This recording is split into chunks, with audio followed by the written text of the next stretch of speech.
Hello and welcome to Mike's Garage. Before we get started, I want to say, if you haven't already subscribed, please do. And when you subscribe to our channel, be sure you click on the little notification bell. If you click on the little notification bell, it will ring and let you know when we put a new video up. And we're putting up a new one right now. Last time we did a video, what we did was we set the end plays on the rocker arms on this Shovelhead.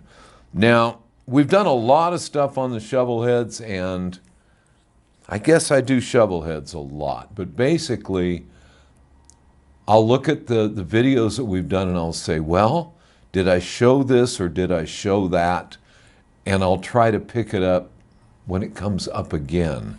I get a lot of questions and I try to answer all in the comment section. I try to answer all of them. But anything that I get asked a few times, I try to remember and show it when it comes up. So anyway, we set the end play on the rocker arms last time.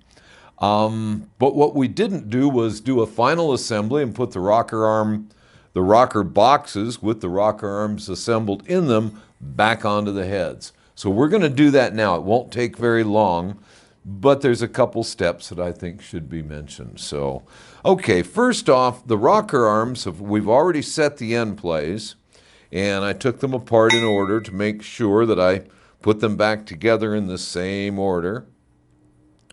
And we're going to do one rocker box on one cylinder head, and then we'll be done with it. And then it's time for a little show and tell. Anyway, let's see here. Now, I didn't show how to recondition rocker arms because on this motor I use roller rocker arms. This is off my own road bike. And over a long period of time, I gradually got all the things into the engine I really wanted her to have. And I've been pretty happy with it. But when I put it back together this time, I didn't like the sounds. So I've been going back and going over some things that I may have overlooked. It isn't like it wasn't right. It just wasn't right enough. Anyway, so here we have it. This is a rocker arm.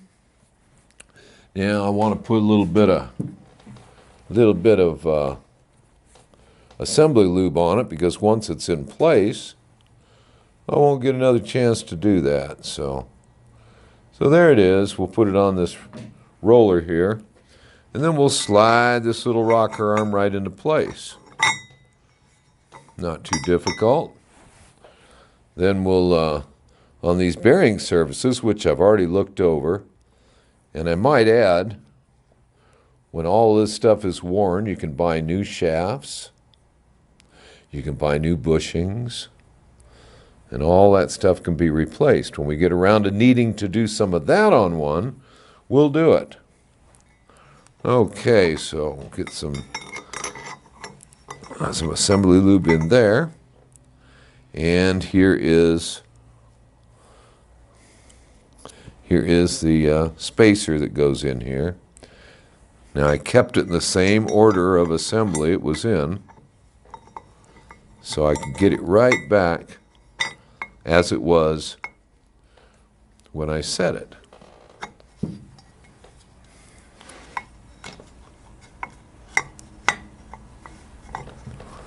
And now we've got it, and there it goes.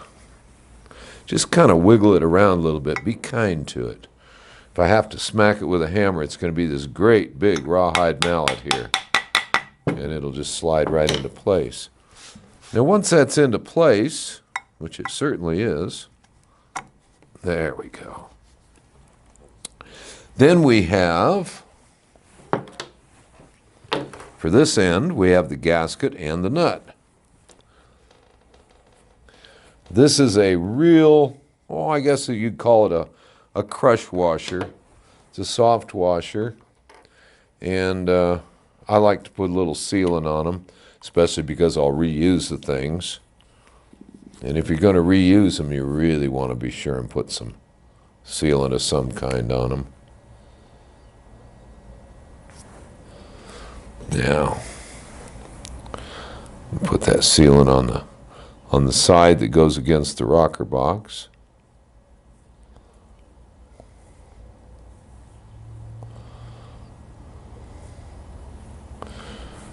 And as soon as we get that on all the way around, we'll put it on there. And then we'll put the nut on. Turn it up here so you can see it. Get this out of the way. Now, again, if you watched the last video, I set these things up so that the nuts and the shafts are tight. I mean, very tight. And that's not exactly the way the book calls it out. But if that's really good and tight, if someone tightens it later on, it's not going to seize the rocker arm. Now we've got a bunch of assembly lube in there. And with that assembly lube in there, the measurement is not going to be exactly right. But just to make sure, I'm just going to run a quick check on it. Now we figured 8 to 10 on these things, and they all came up about 9, which was about what I wanted. And yeah, that lube, that assembly lube just took up some of the gap, but there it is at 8. So there we are. Now we can put the other one in. Now you'll notice I didn't put the cap on the end yet. That cap can go on, let's see, today is Saturday, and the shops won't be open till Tuesday morning because it's Saturday night right now. So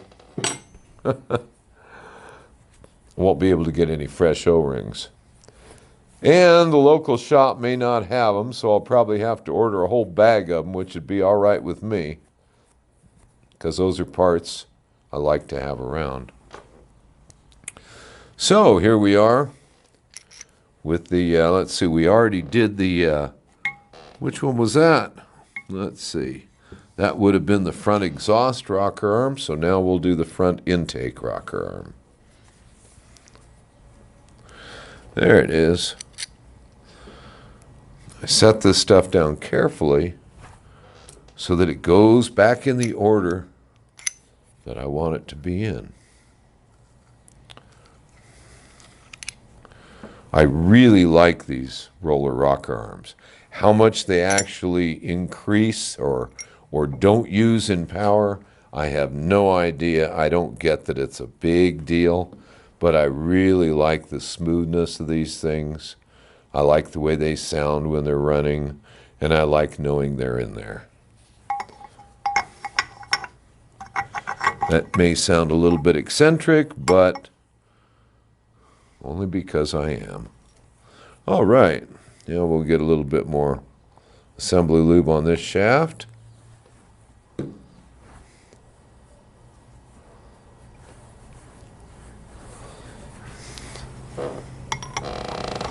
And again, carefully entering the rocker arm.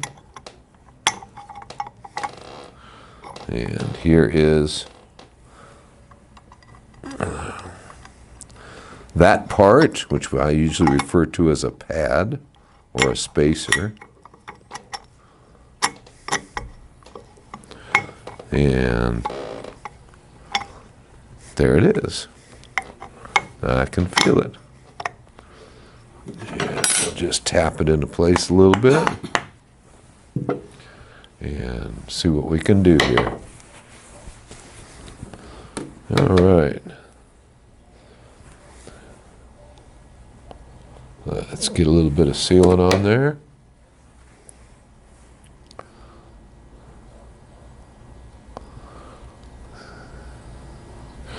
Rocker boxes on these bikes are really a source of leaks. So, you know, the habits that you develop is what minimizes the leaks. You know, they'll go for a long time without leaking, And then they'll start to weep a little and you say, I don't want to pull ahead. I'll pull ahead when it needs it, when I need to rebuild it again. And so you put up with a little leak here or there. But you'll really be glad if you spend a little bit of time, again, minimizing the potential leaks.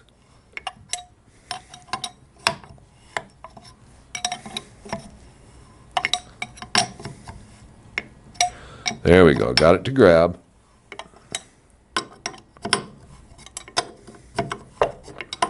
And maybe not. Nope, that one's not going to. Consequently, wait a minute. Nope. What we're going to have to do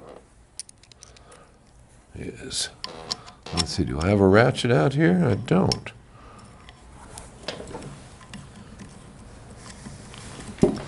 I don't. Need a big 3/8 ratchet.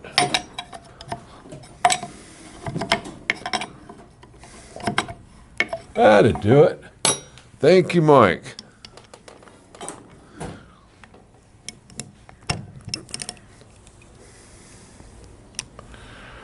So what I'm going to do is tighten the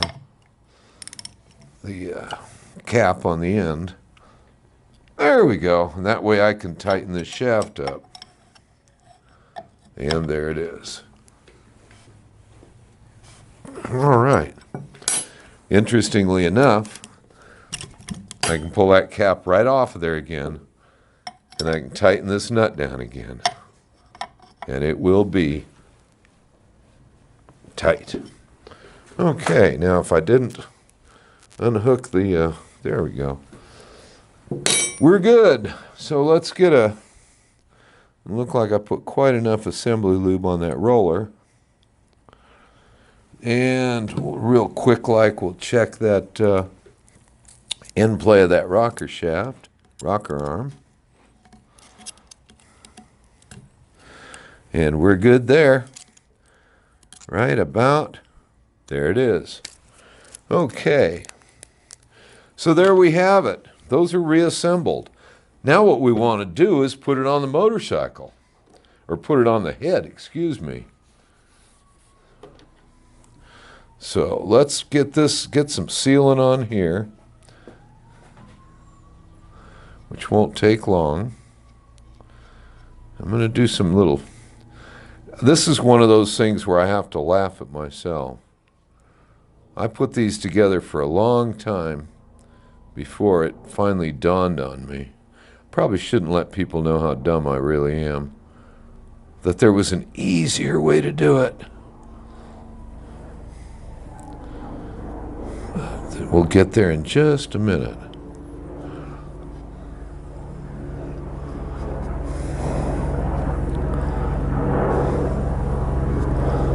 And let's see. Then we got some fun things to look at tonight. So I want to get this done now.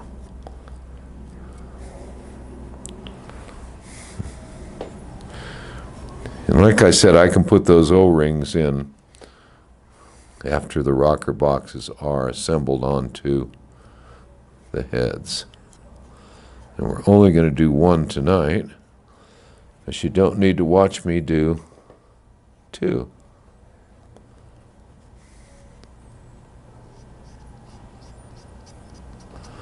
All right. Now, let me get this out of the way. This out of the way. There we go. And let's see, I have a pair of scissors here too, I think. There they are.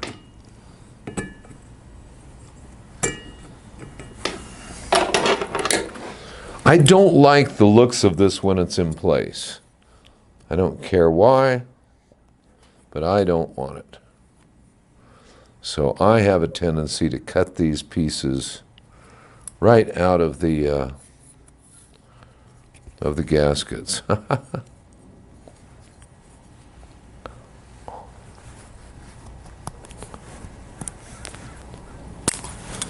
There's one.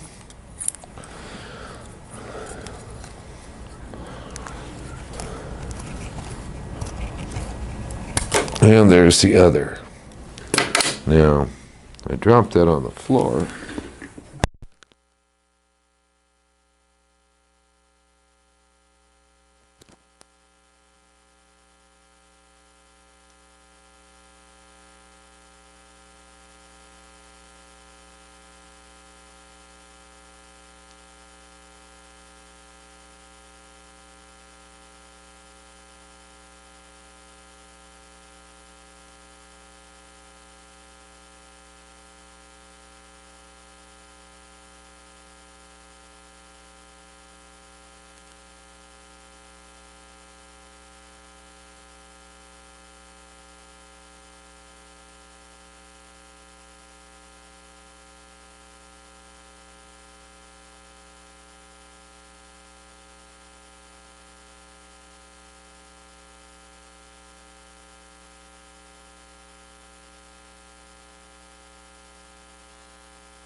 Okay. I don't know when I got disconnected, but I sure did. Probably when I went under the lift here to pick up a gasket. But I was going to say, when I started doing these many years ago, every time I put the rocker boxes back onto the heads, I'd put my fingers up into these pockets here where the rocker arms are. I put my fingers up in there and hold the rocker arms up so that they wouldn't get caught on the valve collars.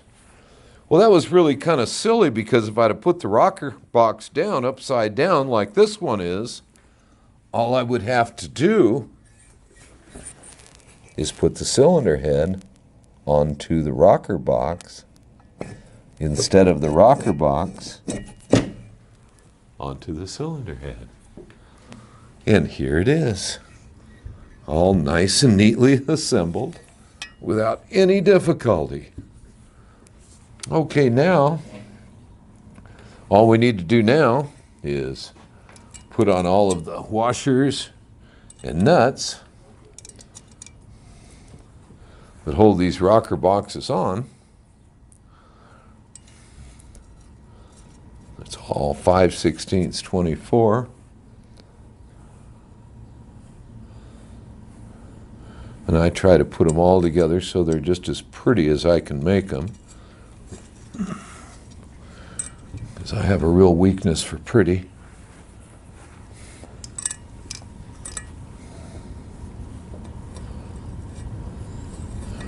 Okay, now we're going to do this quickly because there's nothing to it.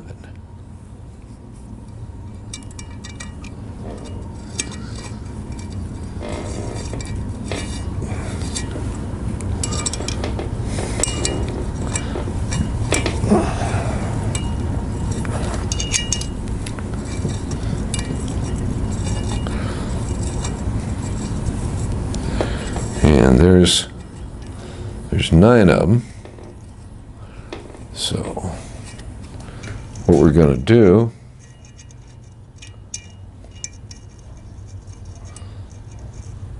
is get them started, and then we'll just put them all down nice and easy. 1, 2, 3, 4, 5, 6, 7, 8,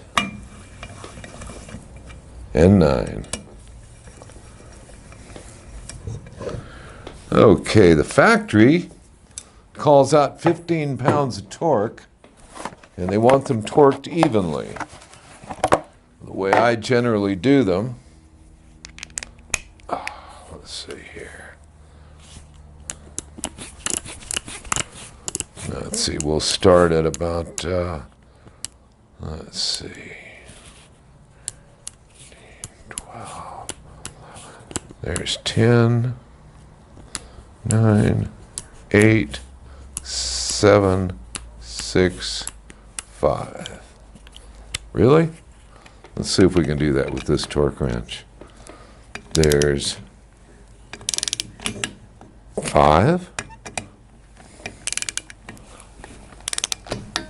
5,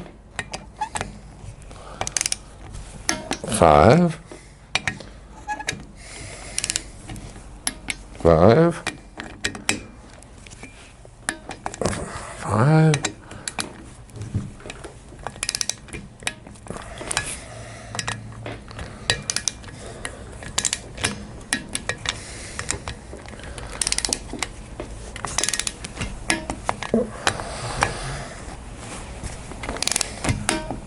all right, we're pretty well started on that.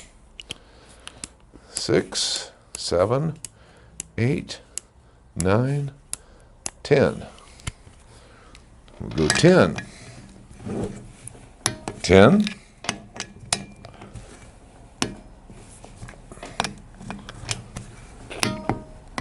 10.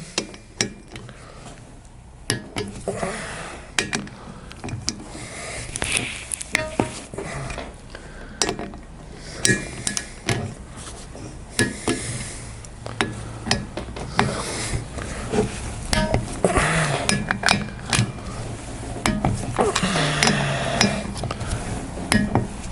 There we have 10, and we'll finish up with 15. Okay. 1, 2, 3, 4, 5, 6, 7, 8, and 9. There it is. I'm sure some sealant oozed out, which is okay. But we've got them on there. They're all sealed up, and life is good. And I must say, I'm going to pull this cover back off because I didn't have an O-ring for it here today. So I'll put an O-ring on it as soon as I get it. Get the other head done. And there they are. There that one is. So we got the other one left to do. Now, as long as we're here, there's something I promised I was going to do. I shouldn't say promised, because if I have to disappoint anybody, I'm going to hate it. But I'm having a good time. I'm getting ready to do another build. As I've mentioned in a couple of previous videos, this build is another motorcycle for me. It's a bike I've been wanting to build for a long time, and I'm going to show it piece by piece as I bring all the parts out and get them ready to build. I've got a lot of projects that I've got to keep up with and I'm trying to get done until we can get started on this thing. In the meantime, I'm going to show a major part every time we do a video. At the end of each video, I want to show a piece of this thing because I'm excited about it. And I suppose I'm kind of a small child. And I'm certainly the same way I was when I built myself a bike for the first time. I remember you'd bring a frame home and you'd set it on the coffee table. And then you got the next part and the next part. Sometimes it took years. This is not going to take years. But I'm for real. I don't have a whole big pile of money. I'm not going out and spending a big pile of money and saying, okay, I got a brand new this and a brand new that, and I'm going to show you how it's done. No, that's not what I have in mind at all. I'm going to build this old bike that I've wanted for a long time, so if I'll just quit talking for a minute, you'd probably rather see something I got to show. Now, in the last video we showed, at the end, we showed the fender that I want to use. And it's a bobber, well, it's an old bobbed fender. So we have the front end, which is a VL Springer. And now we have that fender. And I thought I'd bring out the frame. So here we have this frame. Now this frame I've had for, let's just say a long time. This is, I'm sure I could do a little more accurate checking, but it appears to me to be a 1941 to 1945 Harley big twin rigid frame. The usual thing, the tank brackets have been whacked off and things like that. My friend Junior came over and kidnapped it from me quite a while back and took it out and had it straightened for me and blasted and a bunch of repair work done to it. It's really actually a nicer frame than it looks like. Before it gets painted or powder coated, whatever we decide to do with it, it'll have to be blasted again. I've got some finish work to do on it. But as it is, I might even frou-frou it just for fun and we'll mock it up. So we've got a fender to go on it. We've got a front end to go on it. Got a few more things around here, and we ought to be able to get a chassis together pretty quick. So this is where we're at right now. We have this frame, and you know, I even had sidecar mounts put back on it. But Junior did all this for me actually as a gift. He picked it up and took it out and had it done for me. I think I want to get it checked out one more time before I actually build it, but this is the frame we're going to use. I'm also going to put in new bushing and all that stuff here. I want to use an original Pogo post in it. A lot of people think those things aren't very good, and I ride with one almost every day. And the reason I do is because I read the book and I found out how to set that thing for my specific weight. And a Pogo, what everybody calls a Pogo, an original seat post, sprung seat post, runs all the way through the frame, and they give a magnificent ride if you have it set for your specific weight. So, again, gathering parts together all in one location. I've got them all over my place. I will get them all in one place, and we will get this bike built, but we're going to finish some projects along the way first. So, that's it for now, and until next time, see you out on the road.